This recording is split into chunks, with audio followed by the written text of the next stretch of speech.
কি বাবা? বাবা, আমি মুরগির মাংস খাবো, রান্না করে দাও প্লিজ। তুমি মুরগির মাংস খাবা? হ্যাঁ, রান্না করে দাও।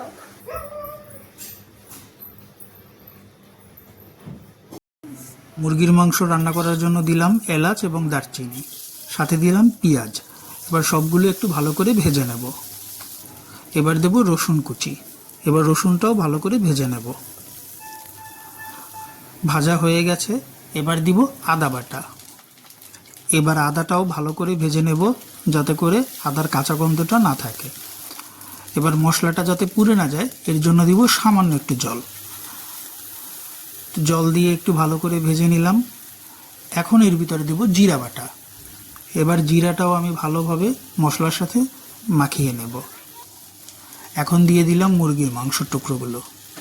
এবার মাংসের সাথে মশলাগুলো খুব ভালোভাবে মাখিয়ে নেব। এবার হলুদ গুঁড়ো দিয়ে দিলাম। এবার হলুদটাও মাংসের সাথে ভালো করে মিশাবো।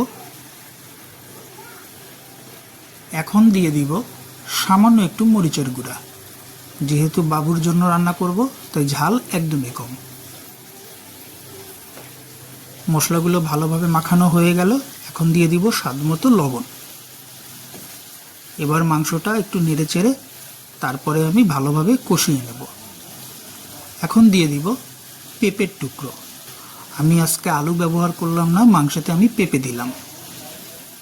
এখন আমি মাংসটা ভালোভাবে একটু কষিয়ে নেব, তারপরে ঝোলের জন্য জল দিব। মাংস কষানো হয়ে গেছে, তাই ঝোলের জন্য জল দিয়ে দিলাম। এখন ঢেকে দিব।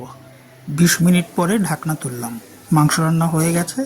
এখন আমি গরম মশলা দিয়ে একটু নেড়ে চেড়ে দিব। এবার চুলা বন্ধ করে দিলাম। রান্না কমপ্লিট।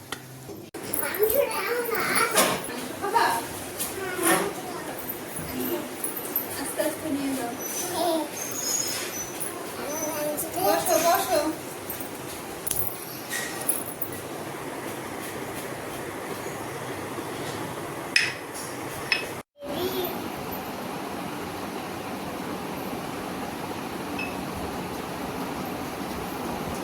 কেমন হয়েছে মাংস? ভালো, ভালো। ভালো, ভালো।